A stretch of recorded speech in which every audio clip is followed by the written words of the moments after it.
सब अपनी बाइबल खोलेंगे, अपनी डायरीज खोलेंगे। जैसा हर बार मैं आपको कहता हूं, आपको अपनी बाइबल्स को साथ लेकर के आना है, अपनी डायरीज को भी आपको हर संडे को साथ में लेकर के आना है। हर संडे को आपको खास शिक्षा दी जा रही है, और जो लोग थर्सडे को लाइव मीटिंग अटेंड करते हैं उनको भी पता है कि थर्सडे को भी बाइबल की खास टीचिंग दी जा रही है। कौन कौन थर्सडे को अटेंड करता है लाइव मीटिंग? कौन कौन? आपको एक बात बताऊं, जिन लोगों ने भी हाथ खड़े किए जो वीरवार को अपने घरों में बैठ के लाइव वचन को सुन रहे हैं, वो लोग हैं जो आत्मिक हैं और परमेश्वर के आज्ञाकारी बेटे बेटियां हैं, और जो परमेश्वर में बढ़ना चाहते हैं। सुन रहे हैं? मैं चाहता हूं सब हाथ उठा के बोले हालेलुया, प्रभु यीशु मसीह की। तो मैं क्या कह रहा हूं, सभी सुन रहे हैं? चाहे यहाँ पे सारे जो वॉलंटियर बैठे हैं वो भी सुने, चर्च के कलीसिया के जो लोग यहाँ बैठे हैं वो भी सुने। संडे को आपको जो वचन मिल रहा है वो बहुत बहुमूल्य है, और जो थर्सडे को मैं बाइबल टीचिंग देता हूं, ध्यान से सुन लो। मेरी टीम के कुछ ऐसे लोग हैं, कलीसिया के कुछ ऐसे लोग हैं, और भी लोग जो हैं जो बाहर देशों में या इंडिया के अलग अलग कोने से मिनिस्ट्री से रेगुलर जुड़े हैं। वो लोग अक्सर कहा करते थे कि हमको बाइबल की नॉलेज चाहिए, कोर्स करना चाहते हैं बाइबल का, या कोई बाइबल के अंदर एडवांसमेंट की कोई डिप्लोमा को करना चाहते हैं। वो अच्छी बात है, पर मैं आपको एक बात बताऊं, शुरुआत से जो बाइबल का प्रचार रायपुरा चर्च में हो रहा है एवरी संडे, वो उन बाइबल कॉलेजेस में सिखाने वाले और सीखने वालों को भी नहीं मिला है। सुन रहे हैं आप? जो थर्सडे को मैं लाइव टीचिंग देता हूं, वो रिसर्च, वो गुप्त गहराई की बातें हैं जो बाइबल की जो यूनिवर्सिटीज हैं बड़े बड़े देशों में हैं, वहां सिखाने वाले और सीखने वालों के पास भी नहीं। अगर आप लोग ध्यान देंगे, ये बातें आपको इसलिए नहीं समझ में आती क्योंकि आपका उठना बैठना ऐसे लोगों के साथ नहीं है। पर जब अगर आपको कोई टकरेगा कभी, आप उनके साथ बात करेंगे जो मसीही हैं, वो चाहे किसी और मिनिस्ट्री के हैं, किसी और चर्च के हैं, आप उनके साथ बैठ के जब ज्ञान की बातें जो आपको यहाँ चर्च में या लाइव में सिखा रहा हूं, वो बातें उनके साथ जब आप करेंगे, आपको तब पता चलेगा कि आपको वो पता है जो औरों को नहीं पता है। आप हाथ उठाएंगे जो थर्सडे को लाइव मीटिंग अटेंड करते हैं रेगुलर, हाथ नीचे करें।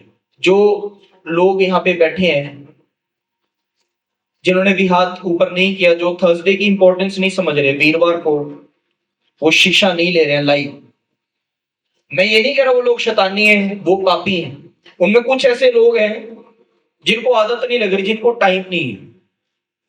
कुछ ऐसे भी लोग हैं उनमें जो ओवर स्पिरिचुअल बनते हैं अपने आप को, जो अपने आप को ज्यादा ज्ञानी बनने लगे।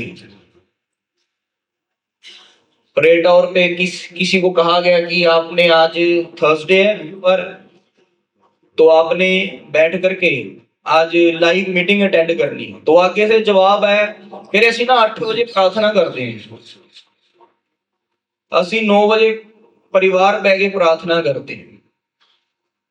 कर लो प्रेयर, कोई दिक्कत नहीं है, पर जो वो लाइव मीटिंग का टाइम है वो परमेश्वर की ओर से ठहराया हुआ टाइम है लाइव मीटिंग के लिए।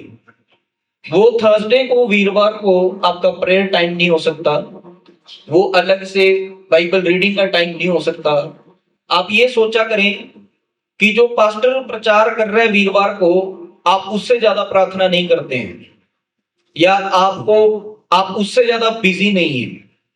समझ रहे हैं आप? कौन कौन समझ रहे हैं? अब कोई अगर सोचे कि हाँ वो टाइम मैंने प्रेयर करनी है, वो ओवर स्पिरिचुअल बन रहा है, वो अपने आप में आत्मिक बन रहा है। अगर वो सोच रहा है कि उस टाइम उसको बाइबल रीडिंग करनी होती है तो वो लाइव मीटिंग नहीं सुनेगा, तो वो ओवर स्पिरिचुअल बन रहा है, घना आत्मिक बन रहा है। हमें घना आत्मिक नहीं बन रहा है, हमको आत्मिक बनना है। ठीक है, बाइबल में लिखा है आत्मिक बनो, पर जरूरत जितनी है उसके अनुसार चलो। घना आत्मिक कोई ना बने, आत्मिक बने। कौन कौन सुन रहे हैं? ताकत के साथ बोले हालेलुया। जो ऐसे वाले लोग हैं उनको अगर अभी मैं खड़ा करके पूछ लूं कि हाँ जी बताओ क्या लिखा है बाइबल में, कहां पे है, उनको अभी जवाब नहीं आने वाला है। इसलिए मैं थर्सडे को बैठता हूं ताकि आपको जब कोई बाहर का जन मिले, किसी और मिनिस्ट्री का, किसी और चर्च का, वो आपसे अगर दो सवाल करें, आप अपनी और मेरी बेइज्जती ना करवाएं, आपको जवाब देने आए और उनको आपके जवाब ना दे जाएं। ऐसा मैं चाहता हूं सब बाइबल की शिक्षा में बने। तो अब से कौन हर वीरवार को लाइव मीटिंग अटेंड करने वाला है, वो अपने हाथ उठाएंगे। मैंने कुछ पूछा है, क्वेश्चन है आप लोगों से, कौन कौन अब वीरवार को अपने घरों से लाइव स्ट्रीमिंग अटेंड करने वाला है? वॉलंटियर्स का दिमाग घास खाने के लिए गया हुआ है क्या आज? कलीसिया रिस्पॉन्स दे रही है, वॉलंटियर पता नहीं कहां मत्था मार रहे हैं बैठे। अब सख्ताई होने वाली है, बड़ी जल्दी वॉलंटियर मीटिंग बुलाने वाला हूं मैं, सुन लो। कोई नई भर्ती नहीं करूंगा मैं किसी वॉलंटियर की, जो पहले है पहले उनकी अभी बड़ी तगड़ी क्लास लगाने वाला हूं मैं 1-2 संडे के अंदर। बहुत कंप्लेंट्स आ रही है वॉलंटियर्स की। कलीसिया के लोग भी सुनो, अगर आप परमेश्वर में बढ़ना चाहते हो, सेवा में बढ़ना चाहते हो, आपका ध्यान परमेश्वर में होना चाहिए। परमेश्वर फोकस डिमांड करता है, ध्यान मांगता है। अब बहुत सारे लोग हैं उनका ध्यान इतना ही है कि संडे आ गया तो चर्च जाना है, पूरा हफ्ते भर की उनकी कोई तैयारी नहीं होती है चर्च के लिए। उनको ज्यादातर लोगों को तो याद भी शुक्रवार को आने लगता है कि हम चर्च जाते हैं। किसी का कोई प्रार्थना का जीवन नहीं है, बाइबल पढ़ने का कोई जीवन नहीं है, परमेश्वर की सेवा की कोई टेंशन चिंता नहीं है। ये बात ठीक नहीं है। ऐसे लोगों की बिना आत्म के जीवन के तरक्की नहीं हो सकती। आप लोगों की ऐसे तरक्की नहीं हो सकती है। परमेश्वर चाहता है कि हम पूरा ध्यान लगाएं उसकी ओर, फोकस हमारा हर समय रहे और हम जोर लगाने वाले बने। जोर लगाओ परमेश्वर के किंगडम में, उसके राज्य में, और फिर देखो परमेश्वर कैसे सबको बढ़ाने के लिए जा रहा है। बोलो हालेलुया, मिलकर बोले हालेलुया। प्रभु यीशु मसीह की। आइए प्रार्थना करते हैं और उसके साथ ही फिर हम परमेश्वर के वचन में आगे बढ़ेंगे। अपनी आंखों को बंद करेंगे, अपना राइट हैंड अपने सरों पे रखेंगे। परमपिता परमेश्वर, पवित्र आत्मा, मैं धन्यवाद करता हूँ आज आपके लोगों के लिए जो यहाँ बैठे हैं। पवित्र आत्मा, आप इनके ऊपर आए, आप इनके अंदर आए, आप इनके साथ आए, और पवित्र आत्मा इनके मनों को आप तैयार कर दीजिए आगे के वचनों के लिए, कि आज पवित्र आत्मा आपके वचन का अविनाशी बीज इनके मनों की आत्मिक भूमि में ऐसा बोया जाए कि अविनाशी बन जाए, अनंत जीवन के लिए तैयार हो जाए, वो धार्मिक बढ़ोतरी करें, आत्मिक बने, धार्मिक बने और पवित्रता में बढ़ते चले जाएं। पवित्र आत्मा आओ, आपका मैं एक और बार स्वागत करता हूं। अपने दास के अंदर होकर अपने लोगों को वचनों की शिक्षा दें। एक एक शब्द, एक एक बात जो आपके दास के मुख से निकले वो आपकी ओर से आपके सब लोगों के लिए हो, और आपके सभी लोग वचन प्रचार को सुने, समझें, अपने जीवनों में लागू कर शांति, आशीष, आनंद, चंगाई, छुटकारा, श्राप, बंधनों से आजादी हो पाए। पवित्र आत्मा आइए आगे की सभा में आपकी अगुवाई मांग दे। परमेश्वर आपकी रजामंदी मांग तो है, धन्यवाद सहित प्रार्थना मांगेगी। ऊंचे आवाज से बोले आमेन। बोले अपने अपनी बाइबल्स को एक वचन पढ़ेंगे नए नियम से, ध्यान से सुनेंगे। जिनके पास बाइबल नहीं है वो एलईडी पे रीड कर सकते हैं, जिसको हिंदी आती है। रोमियो में आएंगे, रोमियो में मेरे साथ आओ। नए नियम के अंदर जो पहली बुक पौलुस ने लिखी है, वो है रोमियो, रोमन्स, रोमियो, उसके पहले ही अध्याय में मेरे साथ आप आइए और ध्यान से सुनेंगे। परमेश्वर जो है वो बहुत प्यार करता है। और याद सुनो, ये बात कभी भी भूलना नहीं, याद रखो कि परमेश्वर प्रेमी है, पर क्रोध किसको आता है? जो आपसे प्यार करता है, जिसको आपकी कोई चिंता नहीं है, जिसको आपकी कोई फिक्र नहीं है, वो आपको कभी भी गुस्सा नहीं करेगा, वो आपके ऊपर कभी भी क्रोध को नहीं दिखाएगा। क्यों? क्योंकि उसको आपके फायदे और नुकसान से कोई भी फर्क नहीं पड़ता। सभी सुन रहे हैं? जब वचन चल रहा है, आप परमेश्वर की बात को सुन रहे हैं, कोई भी आपस में बातें मुझे करता ना दिखे। सुन रहे हैं आप लोग? मैंने क्या बोला? परमेश्वर प्यार करता है, वो इसलिए क्रोध भी करता है। नियम चाहे पुराना है, नियम चाहे नया है, परमेश्वर का प्यार उतना ही है, पर परमेश्वर का क्रोध भी वैसा ही है। अब आप अपने जीवन में देखो, अगर आपके माँ बाप आपसे प्यार करते हैं, उनको आपकी चिंता है, आपका दुख वो देख नहीं सकते, आपका सुख वो देखना चाहते हैं, इसीलिए वो क्रोध करते हैं, इसीलिए उनको आपके ऊपर गुस्सा आता है जब आप कुछ गलती करते हैं, जब आप कोई गुनाह करते हैं। आपकी पत्नी आपसे प्यार करती है, आपके पति आपसे प्रेम करते हैं, इसीलिए उनको क्रोध भी आता है जब आप उनकी खिलाफत करते हैं। कई बार बच्चों को माँ बाप पे भी क्रोध आता है, यहां तक कि अगर उनको क्रोध आना है या क्रोध आया हुआ है, उनको अपने माँ बाप का निरादर नहीं करना चाहिए, निरादर कर भी देते हैं। पर कई बार माँ बाप भी कुछ ऐसा कर रहे होते हैं जो सही नहीं है, और इसलिए जो बच्चे हैं वो क्रोध करते हैं ताकि उनके माँ बाप को कोई गलत ना बोले, उनके माँ बाप की कोई नाम धराई ना करे, उनके माँ बाप की कोई निंदा ना करे। ये सारी जो चीजें मैंने बताई, ये सारे रिश्ते नाते जो मैंने बताए हैं, इसके अंदर इन्वॉल्वमेंट जो है वो पहले प्रेम की है, प्यार की है, इसीलिए उसके अंदर क्रोध भी शामिल है, गुस्सा भी शामिल है। ऐसे ही हमारा परमेश्वर, वो हमसे बहुत प्यार करता है, वो हमसे बहुत प्रेम रखता है। वो नहीं चाहता कि हमारा नुकसान हो, वो नहीं चाहता कि हम लॉस में जाएं, वो चाहता है कि हम आत्मिक बने और फलवंत जीवन जिए। इसलिए उसको कभी कभी हमारे ऊपर क्रोध भी आता है, इसलिए उसको कभी कभी हमारे ऊपर गुस्सा भी आता है, और उसका झिड़कना ही बहुत है। और अगर उसके झिड़कने से हम मान जाएं तो हम बढ़ोतरी भी करते हैं। आमीन, बोलो हालेलुया। तो जो परमेश्वर है, हम बाइबल के अंदर देखते हैं, उसने कितनी बार बोला कि मैं हमेशा तक तुम्हारे साथ मुकदमे नहीं लड़ता रहूंगा, मेरा क्रोध तो क्षण भर का है, पर उसकी जो कृपा है वो कभी नहीं रुकती, उसकी जो करुणा है वो बनी रहती है। परमेश्वर को आप पे क्रोध आया, उसने आपको झिड़का, और वो क्रोध उसका खत्म हो गया, और उसका जो प्रेम है वो था, है और आगे भी बना रहेगा। मैंने अभी आते ही टेस्टिमनीज, गवाहियां शुरू होने से पहले आप सभी को क्या बोला कि जो परमेश्वर है वो हमारी चिंता करता है, वो हमसे प्यार करता है, और वो हमारा समर्पण मांगता है। इसलिए मैंने बोला कि ध्यान दो, फोकस दो, आपको पता चले कि आपको अपने जीवन में क्या करना है, क्या नहीं करना है। क्यों? क्योंकि हम हर दिन के अपने जीवन में, रोजाना जीवन में बड़े बड़े अधर्म करते हैं, बड़े बड़े पाप करते हैं, बड़ी बड़ी गलतियां कर देते हैं, बड़े बड़े गुनाह कर देते हैं, और करते भी कई बार हमको रियलाइज नहीं होता, करते भी हमको कई बार पता नहीं चलता कि मैंने पाप किया। पर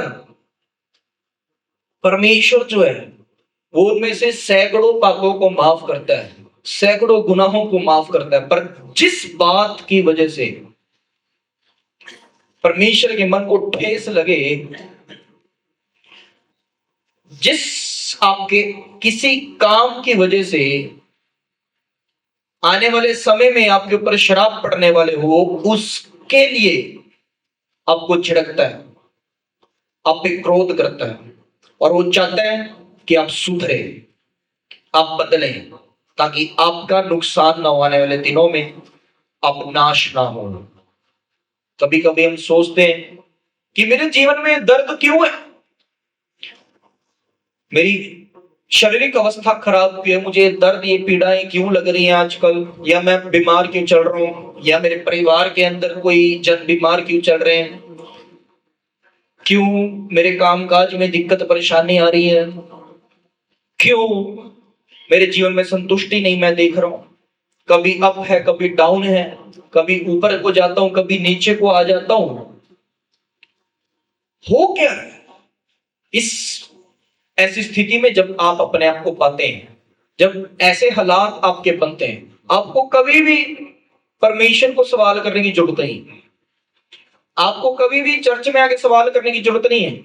आपको सवाल करना चाहिए अपने आप से, और देखना चाहिए कि जो शिक्षा मुझे परमेश्वर के घर से मिल रही है, जो परमेश्वर का दास हमको शिक्षा दे रहा है, क्या उसके अनुसार हम चल रहे हैं, क्या उसके अनुसार हम चल पा रहे हैं, क्या कोई कमी घटी तो नहीं रह रही। और ऐसा हो नहीं सकता कि जब कोई अपने मन की ओर देखे, ऐसे हालातों में चलता हुआ जन अपने मन की ओर देखे और वो दोष ना पाए, वो अपना कोई बुरा काम ना पाए। बाइबल में लिखा है वो कामों के अनुसार बदला देता है। वो उसका काम है, परमेश्वर का काम है कि वो पापी को धर्मी बनाए। तो धर्मी बस ऐसे ही बनाया था, हाथ कोई जादू की छड़ी है वो चल गई तो आपके पाप छूट गए? नहीं, वो झिड़कता है और वो सुधारने के लिए आपको अपनी पूरी कोशिश करेगा। तो अगर ऐसी परीक्षा आप अपने जीवन में देखें जिसके अंदर आपको दुख भी देखना पड़ रहा है, तो आपको अपने सुधार की ओर ध्यान देना चाहिए। सुन रहे हैं हम लोग? बड़ी सारी ऐसी बातें हैं जो हम अपने आत्मिक जीवन के अंदर अगर आज अपना लें तो हम अपने जीवन के अंदर मार नहीं खाएंगे, हम अपने जीवन के अंदर नुकसान नहीं देखेंगे। परमेश्वर कदम कदम पे हमारे जीवन के अंदर बरकत देना चाहता है, और वो आशीषों को देने वाला परमेश्वर है कि जो आप बोलते हैं परमेश्वर आशीष दे और आपको मिल जाए, कि जो आप मांगते हैं परमेश्वर आशीष दे और आपके जीवन में हो जाए। जो आप घोषणा कर रहे हैं विश्वास से परमेश्वर आशीष दे और वो हो जाए। आपको आज रेडी होना है, और जो बातें आज मैं आपको बता रहा हूं ये अपने जीवन में अपना लेनी है। ये सबसे ज्यादा जरूरी बातें हैं। देखिए लिखा हुआ है रोमियो पहले अध्याय के 18 वचन में, कह रहा है परमेश्वर का क्रोध तो उन लोगों की सब अभक्ति और अधर्म पर स्वर्ग से प्रकट होता है जो सत्य को अधर्म से दबाए रखते हैं। अब ध्यान से सुनो, कह रहे जो परमेश्वर का क्रोध है, जो परमेश्वर का गुस्सा है, वो लोगों की अभक्ति और अधर्म पर आता है। उन लोगों पर आते हैं जो सत्य को अधर्म से दबा रहे हैं। आपको परमेश्वर ने अपने पीछे बुलाया। अब आप जो हैं उन लोग के समान नहीं है जो परमेश्वर को नहीं जानते पहचानते। अब आप वो नहीं है जो अंधकार में है, अब आप अलग किए गए हो। अब आपको परमेश्वर ने बहुत सारे मुरझाए हुए फूलों में से, आप जो मुरझाए से थे उसको उसके गमले में से निकाल करके परमेश्वर ने अपने राज्य में आपको बो दिया है, लगा दिया है कि अब आप मुरझाए हो की तरह ना रहे, आप खिले रहे, हंसते खेलते रहे अपने जीवन के अंदर। पर फिर भी भक्ति के जगह हम लोग अभक्ति कर रहे हैं, धर्म के कामों की जगह हम अधर्म कर रहे हैं, जिसकी वजह से जो हमारे इस मन में, हमारे इस जीवन में परमेश्वर का धार्मिकता का वचन है जो सत्य, वो प्रभु यीशु है, उसका वचन जो सत्य है, वो हमारे उन सब अभक्ति के कामों की वजह से, अधर्मों की कामों की वजह से दब जाता है, और परमेश्वर को हमारी भक्ति नजर नहीं आती है, परमेश्वर को हमारे धर्म के काम नजर नहीं आते हैं। तो परमेश्वर क्रोध करेगा उन लोगों के ऊपर जो अभक्ति का जीवन जी रहे हैं, अधर्म का जीवन जी रहे हैं। अब जो ये अभक्ति है, मैं आपको ये बता देता हूं ये क्या है। जो लोग परमेश्वर पर विश्वास करते हैं पर वो विश्वास के अंदर दृढ़ नहीं रहते हैं, वो अभक्ति करते हैं। लोग कुछ ऐसे हैं जो परमेश्वर में आने के बाद भी दर बदर भटकते हैं। वो चर्च भी आते हैं और इधर उधर भी चले जाते हैं। या कुछ लोग थोड़ा समय परमेश्वर को देते हैं फिर बैकस्लाइड होने लगते हैं, परमेश्वर को छोड़ने लगते हैं, परमेश्वर से दूर होने लगते हैं। अब कोई कहे वो तो दुखी है, या कोई कहे मैं तो दुखी हूं, परेशान। ऐसा कोई भी दुख नहीं है जो परमेश्वर नहीं मिटा सकता। ऐसी कोई भी मुश्किल नहीं है जो परमेश्वर आसान नहीं कर सकता आपके लिए। पर जब हम अपने इस जीवन के इस छोटे से इंसान, कोई छोटा सा इंसान है हम, जो मैं हमेशा कहता हूं कि कुछ दूर से तो हम दिखते भी नहीं, अपने इस छोटे से जीवन की छोटी सी समस्याओं को हम बड़ा मान करके परमेश्वर को ही ठुकरा रहे हैं, परमेश्वर को ही दूर कर रहे हैं। उसको दया तो आती है पर वो आपसे प्यार करता है और वो नहीं चाहता आप नुकसान खाएं, आप नाश हो। तो उसको क्रोध आता है कि इनको पता है कि मैंने ब्रह्मांड को रचा। उसको क्रोध आता है कि इनको पता है कि मैं महान और सामर्थी हूं, मैं वो सब कर सकता हूं जो किसी ने सोचा भी नहीं, किसी ने देखा भी नहीं, किसी ने सुना भी नहीं। पर फिर भी ये हट कर रहे हैं, फिर भी ये अल्प विश्वास कर रहे हैं, फिर भी ये नाश होना चाह रहे हैं। तो उसको क्रोध आता है। क्यों? क्योंकि जो सत्य यीशु आपके अंदर है, सत्य उसका वचन, परमेश्वर का वचन जो आपके अंदर है, वो आपने भक्ति से दबा दी। तो कोई भी अविश्वास की बात ना सोचो, अल्प विश्वास की बातें ना करो। परमेश्वर में अपना विश्वास का स्वभाव ऐसा दृढ़ करो कि चाहे परेशानियों की आंधियां, तूफान, हवाएं आपके ऊपर अंदर चारों दिशाओं में चलती चली जाए, पर आपके विश्वास को कुछ भी ना हिला सके। आपका जो भरोसा है परमेश्वर पर वो कायम ही रहे। देखो, परेशानियां आएंगी पर वो रुक नहीं पाएंगी, वो चली जाएंगी। आपका जो विश्वास है परमेश्वर पे वो दृढ़ रहना चाहिए। आपकी जो भक्ति है वो चलती रहनी चाहिए, वो अभक्ति में बदलनी नहीं चाहिए। तो जो लोग विश्वास में दृढ़ नहीं रहते, जो लोग परमेश्वर से दूर होने हैं, वो सोचने से पहले ही अभक्ति कर चुके हैं और परमेश्वर के क्रोध का वो इंतजार कर रहे हैं। अभक्ति यही है जो लोगों ने परमेश्वर को जाना, प्रभु यीशु को अपनाया, पर वो लोग डरते हैं, वो लोग घबराते हैं अपने विश्वास का अंगीकार करने से। वो लोग के सामने में जब बैठते हैं, अपने घर में या घर के बाहर है, वो लोग डरते हैं कि किसी को पता ना चल जाए कि हम लोग परमेश्वर के पीछे चल रहे हैं। वो लोग डरते हैं कि किसी को पता ना चल जाए कि मैं चर्च में जाती हूं या जाता हूं। उन लोगों ने क्या किया? सत्य को अपनी भक्ति से दबा दिया। परमेश्वर चाहता है पहले दिन से आपके जीवन से प्रभु यीशु मसीह का प्रचार होने लगे, पर लोग तो डर जाते हैं। उनको ये रहता है कि मेरे दोस्त क्या सोचेंगे, मेरे जानकार क्या सोचेंगे, मेरे रिश्तेदार क्या सोचेंगे, मेरे पड़ोसी क्या सोचेंगे। जब तक आप ये देखते रहेंगे कि लोग क्या सोचेंगे, परमेश्वर आपका कुछ भी नहीं सोचेगा। क्यों? क्योंकि आपने अभक्ति करके जो सत्य आपके अंदर है उसको दबा दिया। सत्य तो दिखना चाहिए, प्रभु यीशु, उसका वचन तो आपके द्वारा दिखना चाहिए, पर वो दिखा ही। हम लोगों को शर्म आती है परमेश्वर को अपना कहते हैं, शर्म आती है ये बोलते हैं कि प्रभु यीशु मसीह को मानने लगे हैं, शर्म आती है ये बोलते हैं चर्च हम जाते हैं। शर्म तो परमेश्वर को आनी चाहिए थी आपको अपनाने से पहले, पर वो नहीं शर्माया, उसने प्यार किया। क्योंकि पापी वो नहीं है, पापी इंसान है। पापी प्रभु यीशु मसीह नहीं था, पापी तो हम थे, पर उसने शर्म नहीं करी। हम पापियों को अपना बेटा बेटी बनाने नहीं, उसने शर्म नहीं करी हम पापियों को धर्मी बनाने में, तो हम क्यों डरते हैं, हम क्यों शर्मा रहे हैं?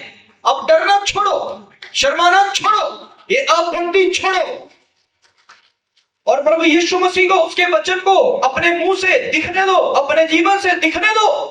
ऐसी अभक्ति कोई भी ना किया करे। बोलो हालेलुया, मिलकर के बोलो हालेलुया।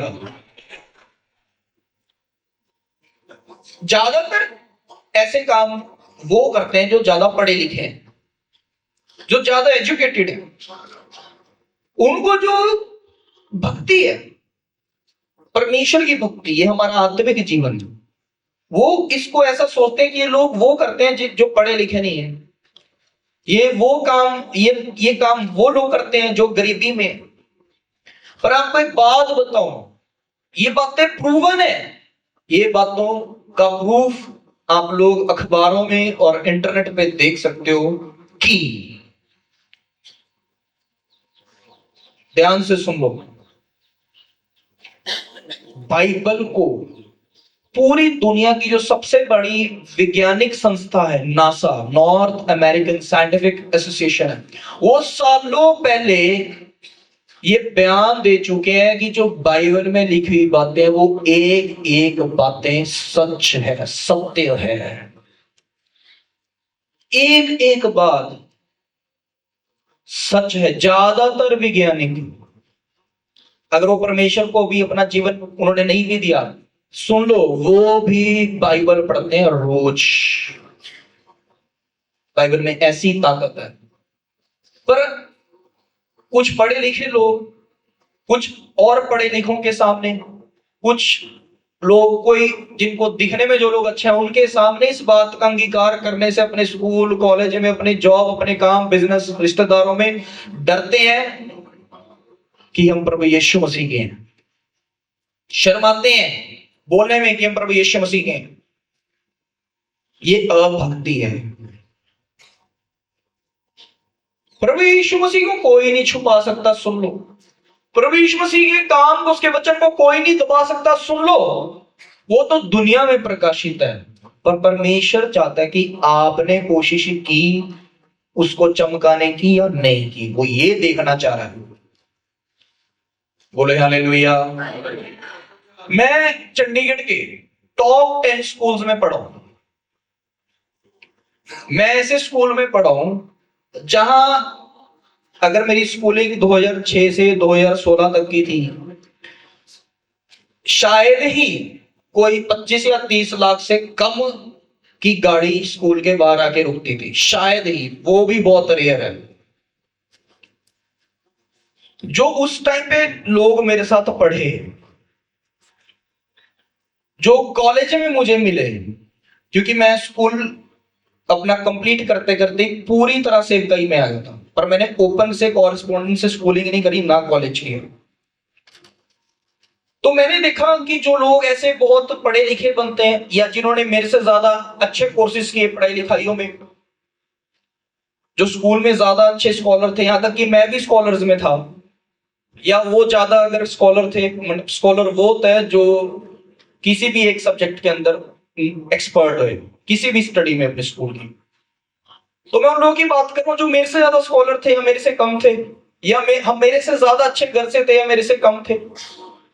जब मैंने स्कूल से बाहर निकल करके सेवकाई को पकड़ा, मैंने कभी भी शर्म नहीं करी, मैं कभी भी डरा नहीं।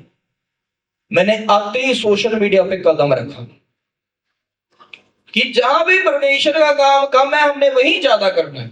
मेरे को कितने लोगों ने, मेरे जो कुछ दोस्त थे या जानकार थे जो तब टच में थे, अब नहीं है, उन्होंने, जैसे कोई दोस्त एक दोस्त के साथ मजाक करता है, कोई जानकार किसी के साथ मजाक करता है, बड़ों ने मजाक भी किया कि तू ये क्या करने लग गया, अच्छे भले घर के है, तेरा अद्धा परिवार बाहर सेट है, तू अच्छा भला सब कर सकता है, तू जो पहले करा था वही ठीक है, क्या करने लग गया।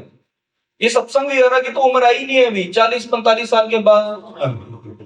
मेरे कितने सारे मसीही जन भी थे ऐसे जिन्होंने ये बात बोली कि अभी तो खाने पीने की उम्र है, कौन सी फास्टिंग में लगे हो, कौन सी उपवास में, प्रार्थना में हो। किस चीज की भक्ति चल रही है ये? पर मैंने कभी किसी से लड़ाई झगड़ा नहीं किया, मैंने किसी से बहस बसाई नहीं करी, क्योंकि मैं पता था कि एक दिन ऐसा आएगा कि ये सब मेरे से नीचे होंगे और मैं सबसे ऊपर होऊंगा। और आज ऐसा ही है। जिन दिनों में मैं मिनिस्ट्री में सेट हो चुका था,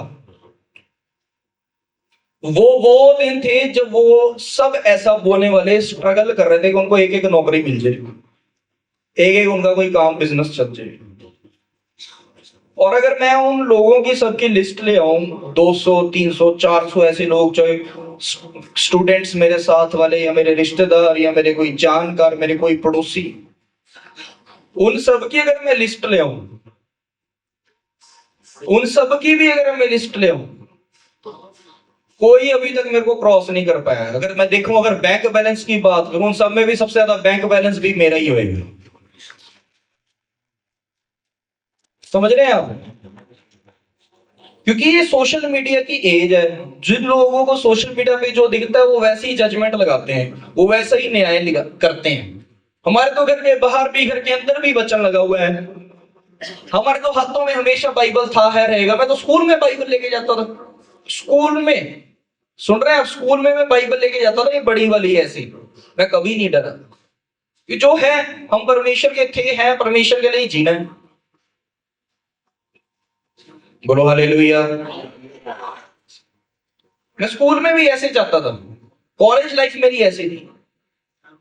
पर यहाँ कितने सारे जवान बच्चे बैठे हैं, उनके भाई बहन माँ बाप भी बैठे हैं, उनके हाथ में अभी भी बाइबल नहीं है। आप चर्च में आए हैं और स्कूल छोड़ दो, कॉलेज छोड़ दो, वर्क प्लेस छोड़ दो, बिजनेस प्लेस छोड़ दो, रिश्तेदारों के घर फंक्शन छोड़ दो,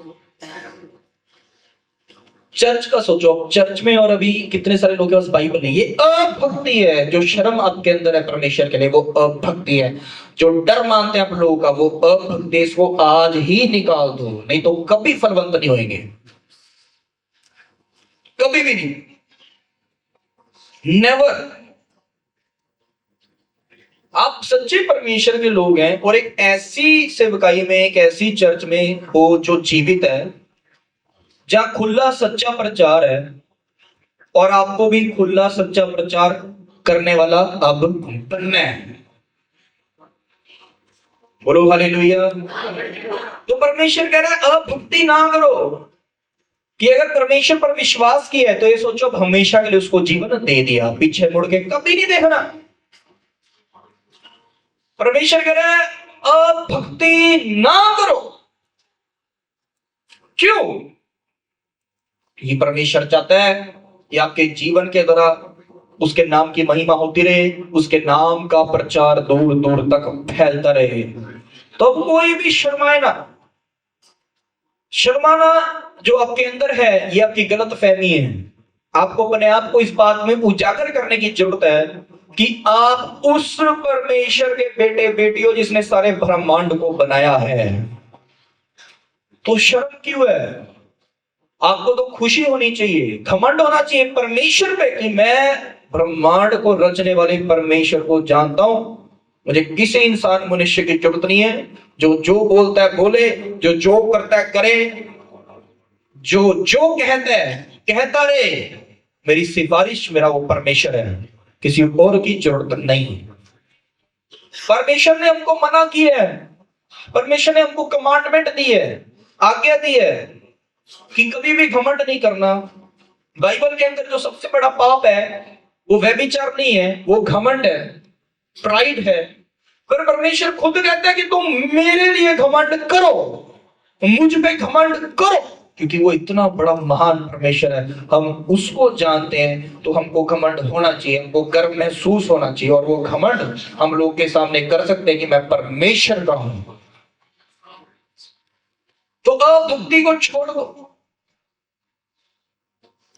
नकार दो, ठुकरा दो और मन ऐसा बना लो, ये ठान लो कि अब मैंने बिना शर्म किए परमेश्वर के पीछे चलना है।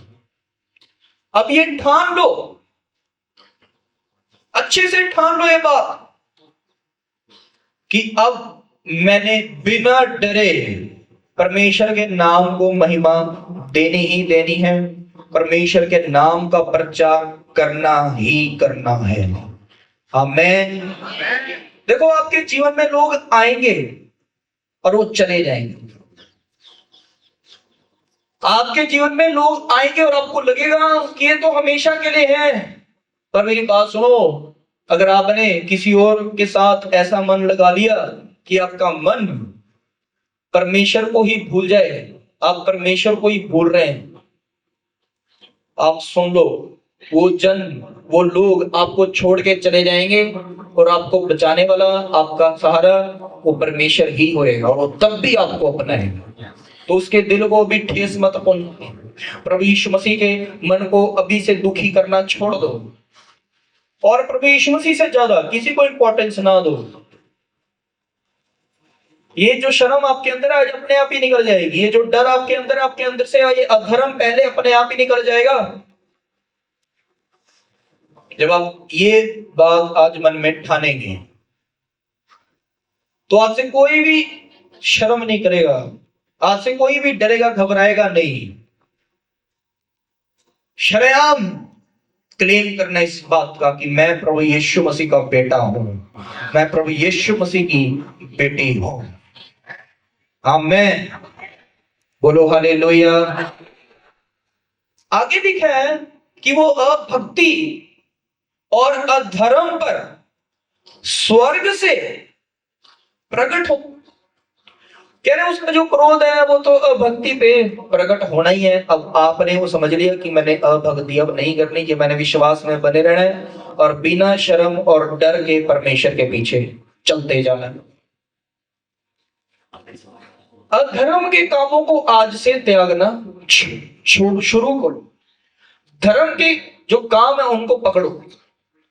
अब अभक्ति आपने समझ लिया कि क्या है, कि विश्वास में कैसे बने रहना है और बिना शर्म के, बिना डर के हमने परमेश्वर के पीछे चलना। आपके जीवन के अंदर परमेश्वर की महिमा तब होती है जब आपके जीवन में आप परमेश्वर का वचन पूरा कर रहे हैं। यहाँ कितने सारे लोग हैं वो परमेश्वर की आज्ञाओं को ही ठुकरा चुके हैं। वो बड़े सारे ऐसे लोग हैं जिन्होंने परमेश्वर के वचन को ही नकारा हुआ है। एक नहीं है, अनेक है।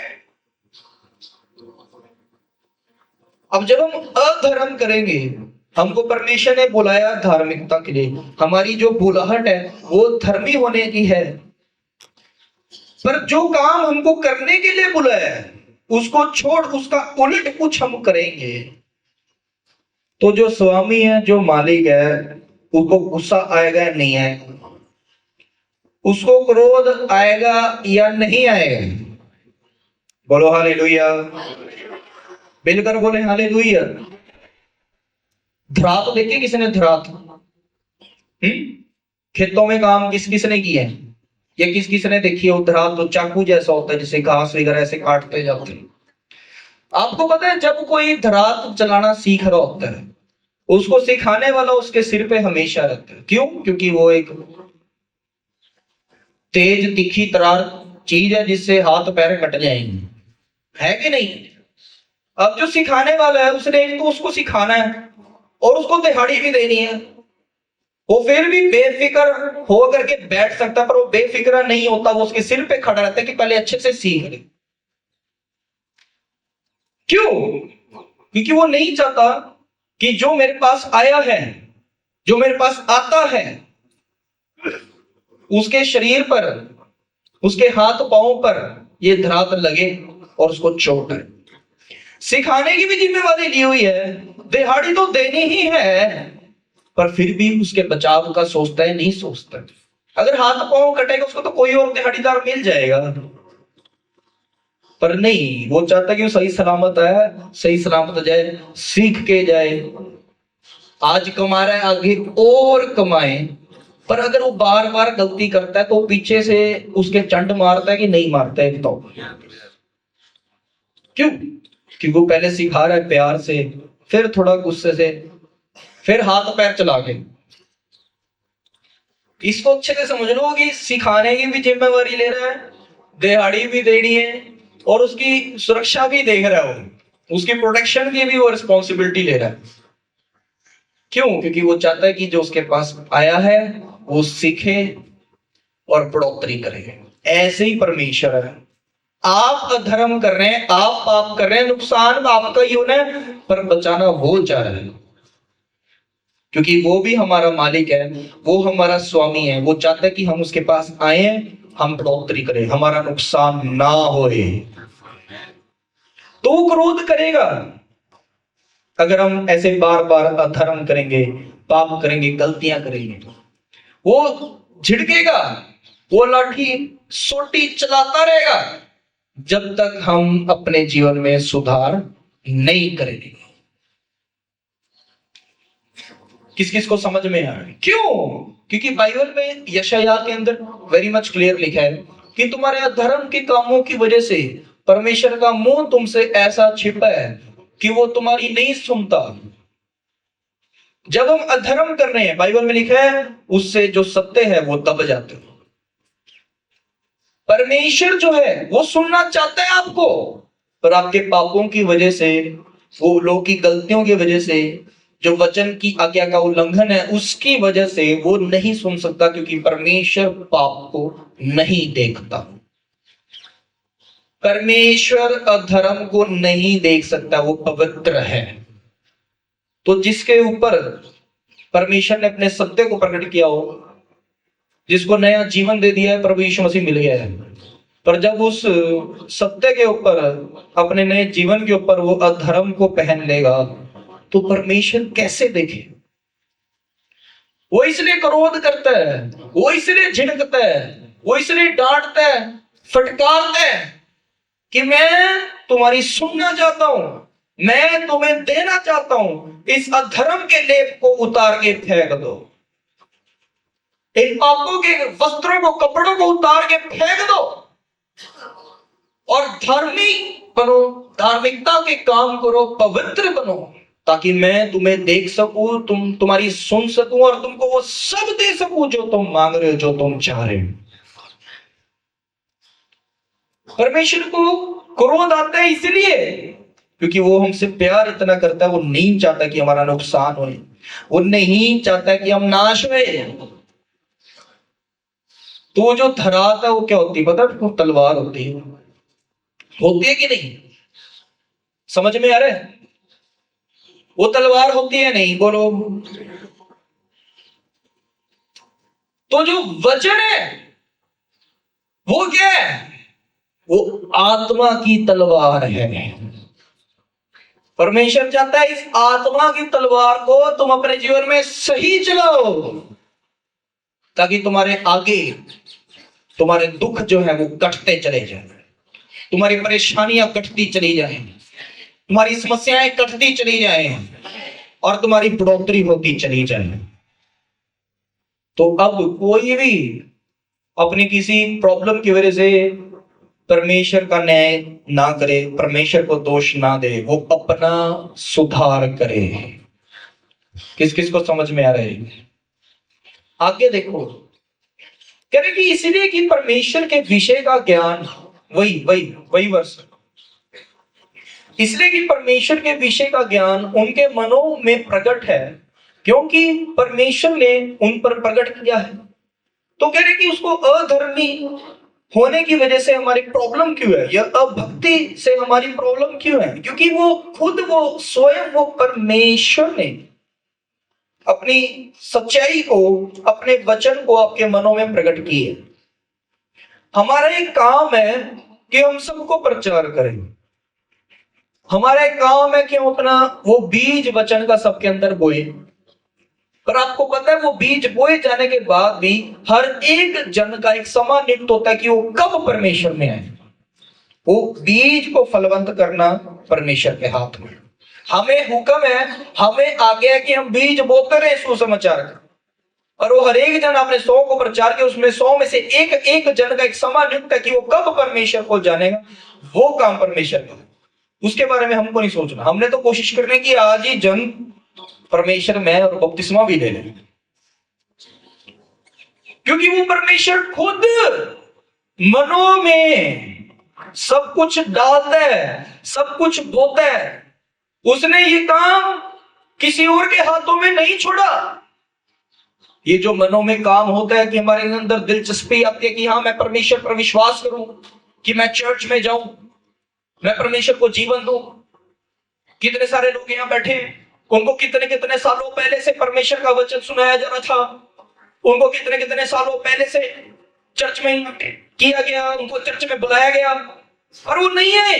पर एक समय आया तब किसी ने भी नहीं बुलाया, फिर अपने आप ही आ गए। क्यों? क्योंकि परमेश्वर खुद मन में डालता है और वो खुद उस मन को, उस जन के खींचता है अपने। उसने ये काम, ये डिसीजन, उसने ये सिस्टम राज्य में किसी और को नहीं सौंपा, वो खुद एक एक को बुलाता है। इसलिए बाइबल में क्या लिखा है? परमेश्वर कहता है कि मैंने तुझे नाम लेके बुलाया है। तो परमेश्वर को दुख होता है, परमेश्वर परेशान होता है, उसके मन को ठेस लगती है कि मैंने इनके लिए इतना किया,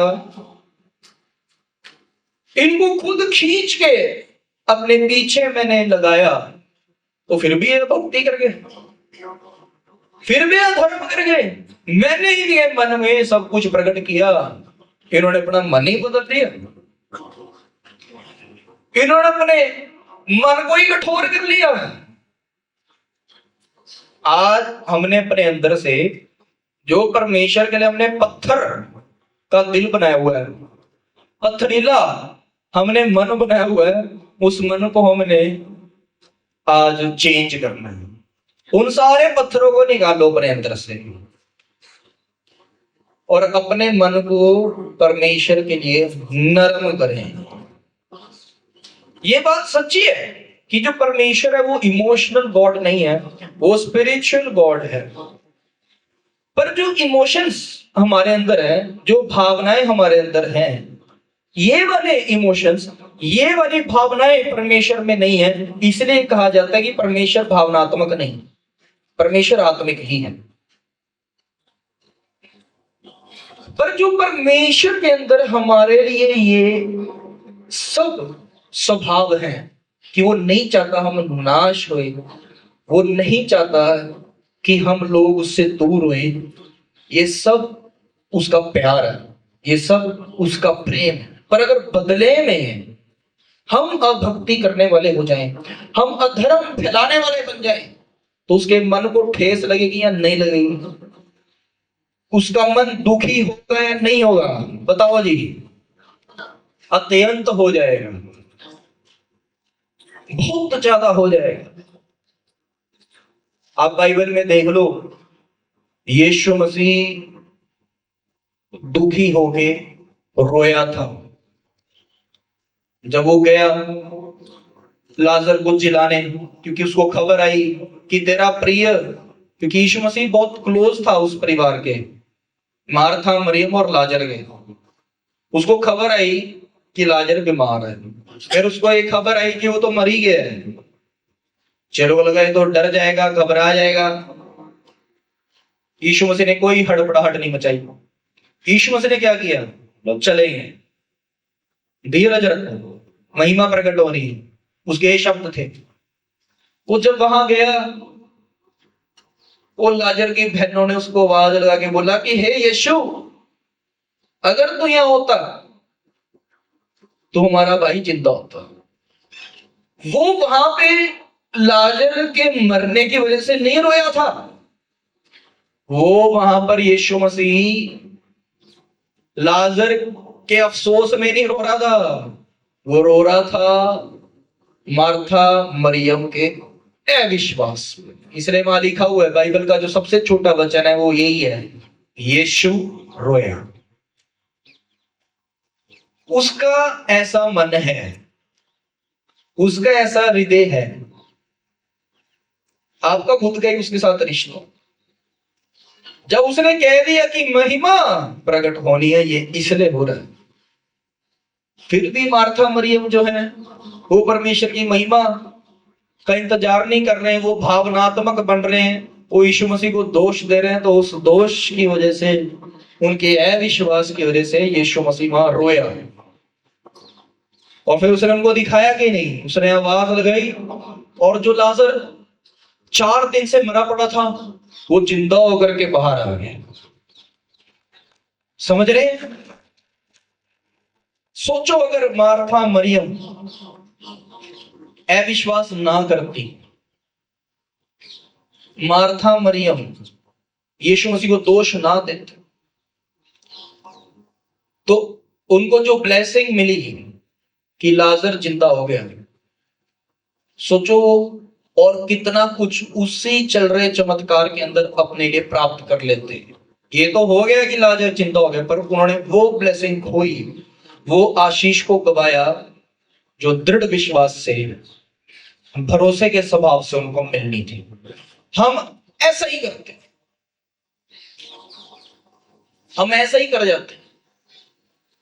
जब परमेश्वर का काम प्रकट होने वाला होता है उससे पहले ही हम लोग अविश्वास कर जाते हैं। जब गवाही बनने वाली होती है उससे पहले ही हम लोग पीछे हट जाते हैं। पर परमेश्वर जो है वो सारा कुछ सेम सबके जीवन में नहीं करता, वो सबके जीवन के अंदर अलग अलग प्रकार से काम करता है। अब कोई सोचे कि ठीक है, मार्था मरियम ने तो अविश्वास किया था, दोष लगाया था, फिर भी लाजर जिंदा हुआ नहीं हुआ, तो कोई सोच के अगर परमेश्वर के अगर जिद करता चला जाए और जिद्दी बना रहे, वो जिद करता चला जाएगा, वो कुछ नहीं पाएगा, क्योंकि परमेश्वर का सबके साथ एक अलग रिश्ता है। परमेश्वर की योजनाएं सबके जीवन के लिए बहुत अलग अलग प्रकार की है। बोलो हालेलुया। तो आप अपना समर्पण बनाओ बिना किसी और की ओर देखे। किस किस को समझ आ रहा है? तो जो आपके अंदर वो सत्य यीशु है, उसका वचन है, उसको दबने ना दो, उसको छिपने ना दो, अभक्ति ना करो, अधर्म के पाप के काम ना करो, दृढ़ विश्वास करो, बिना शर्म के, बिना डर के उसके पीछे चलो। क्यों? परमेश्वर ने कलीसिया में आपको शामिल किया है, आप सिर्फ कलीसिया नहीं है। परमेश्वर अपनी सेना बना रहे हैं, शैतान अपनी सेना बना रहे हैं। परमेश्वर अपने लोगों को इकट्ठा कर रहा है, शैतान अपनों को इकट्ठा करने की कोशिश कर रहा है। पर जो शैतान है वो चोर है, क्योंकि उसने मनुष्य के लिए कुछ नहीं किया। उसने मनुष्य को शुरू से पाप ही दिया, दुख ही दिया, कांटे ही चुभाए, कील ही चुभाई, हत्या ही की। पर जो परमेश्वर है, जिसने अपने पुत्र प्रभु यीशु मसीह के द्वारा हमको खरीद लिया, हमको मोल ले लिया, जिसने हमारा दाम दिया, जो आपको डिजर्व करता है, जो आपका हकदार है, शैतान क्या करता है? वो परमेश्वर के लोगों को चुराने की कोशिश करता है। वो क्या करता है? वो परमेश्वर की कलीसिया में से लोगों को तोड़ के अपने पीछे लगाने की कोशिश करता है। वो करता है क्या है? वो परमेश्वर की सेना में से कुछ लोगों को खींच के अपनी सेना में शामिल करता है। उसको चोरी क्यों करनी पड़ती है? उसको फाड़ना क्यों पड़ता है? क्योंकि शैतान ने मनुष्य का नुकसान ही किया, उसने मनुष्य को कुछ दिया नहीं। हमारे परमेश्वर ने, प्रभु यीशु मसीह ने दाम दिया आपका, अपनी जान की कुर्बानी, अपना लहू उसने दिया। तो आपका हकदार कौन है जी? मुंह से बोलो, कौन डिजर्व करता है आपका ये जीवन? तो अब कोई डरेगा तो नहीं, अब तो नहीं घबराएगा कोई। पढ़ो अगला वचन, ध्यान से सुनेंगे, लगाओ जी, सभी खोलो, मती में आओ। मती नए नियम की जो पहली बुक है, उसके 5 अध्याय हैं, उसके 13 वर्ष से 13 वचन से पढ़ना शुरू करो। हाँ जी पढ़ो। तो पृथ्वी के नमक हो, परंतु यदि नमक का स्वाद बिगड़ जाए तो वह फिर किस वस्तु से नमकीन किया जाएगा? फिर वह किसी काम का नहीं, केवल इसके कि बाहर फेंका जाए और मनुष्यों के पैरों तले रौंदा जाए। अब ध्यान से सुनो, किसी भी खाने पीने की चीज को बिना नमक के अगर आपको दे दिया जाए तो आप उसको नहीं खा पाएंगे। मन मार के थोड़ा खाओगे, थोड़ा फेंक दोगे, ऐसे ही है। अब खाने वाला नमक इसलिए यूज कर रहा है ताकि इसको खाने वाली चीज स्वाद लगे, पर अगर वो नमक ही बेस्वाद हो, वो उसको डालने के बाद भी, डालते रहने के बाद भी खाना उसको स्वाद ना लगे तो वो नमक को फेंक देगा। ऐसे ही है,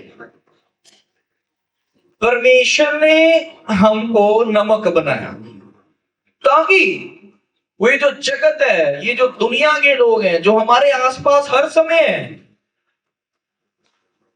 वो हमारे द्वारा उनको भी नमक बना दे, नमकीन बना दे। पर क्या हुआ है, परमेश्वर ने हमको नमक बनाया पर हमने अपने उस नमकीन स्वभाव को ही छोड़ दिया, अभक्ति के द्वारा, अधर्म के द्वारा। इसलिए लिखा है कि पृथ्वी के तुम नमक हो। कह रहे तुम पृथ्वी के नमक हो, पर अगर नमक का ही स्वाद बिगड़ गया तो फिर वो उसको किससे हम नमकीन करेंगे? समझ रहे हैं? फिर तो किसी चीज, किसी भी काम के नहीं आएगा। वो तो कह रहा है सिर्फ बाहर फेंका जाएगा और मनुष्यों को पांव के तले दबेगा। जो अभक्ति से, जो अधर्म से परमेश्वर के सत्य को, प्रभु यीशु के वचन को दबाते हैं, वो ऐसे ही फेंके जाते हैं और लोगों के नीचे दब जाते हैं। पर जो भक्ति करते हैं बिना डरे, जो धार्मिकता का जीवन जीते हैं पूरी तरह वचन से, उनको कोई नहीं दबा पाता, क्योंकि परमेश्वर उनको इन सब से ऊपर ले आ जाता है। तो आज जो आप यहां बैठे हो, ध्यान से सुनो। अगर आप भक्ति को छोड़ के भक्ति को अपना रहे हैं, अधर्म को छोड़ के धार्मिकता को अपना रहे हैं, आपके गली मोहल्ले में, आपके रिश्तेदारों में, आपके जानकारों में, आपके खुद के सगे भाई बहनों में जो यहाँ नहीं आते हैं, कोई भी आने वाले समय में इतना ऊंचा नहीं हो पाएगा जितने आप हो जाएंगे। ये ब्लेसिंग परमेश्वर के किंगडम में है। पढ़ेंगे आगे।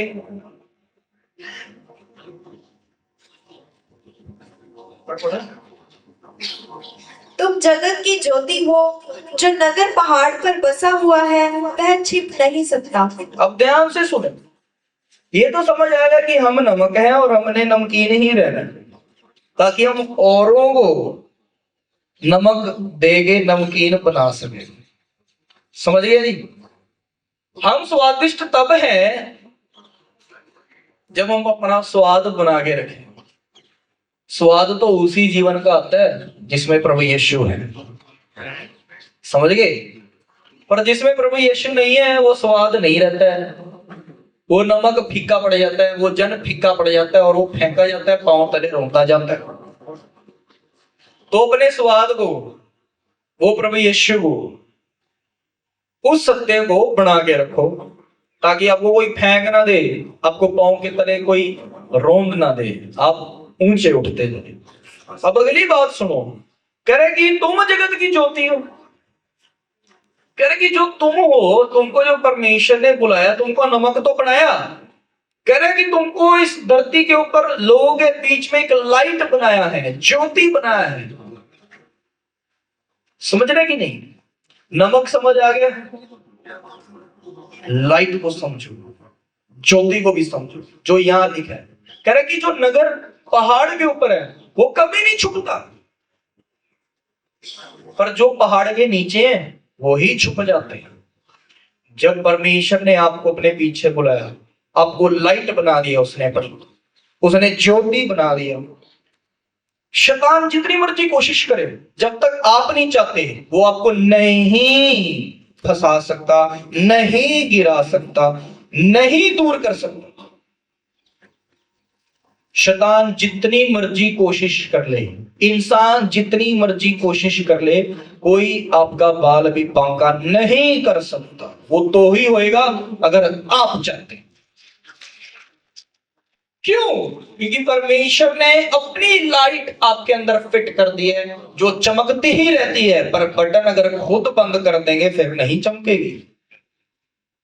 इसलिए अभक्ति नहीं करनी, अधर्म नहीं करने, भक्ति करनी है।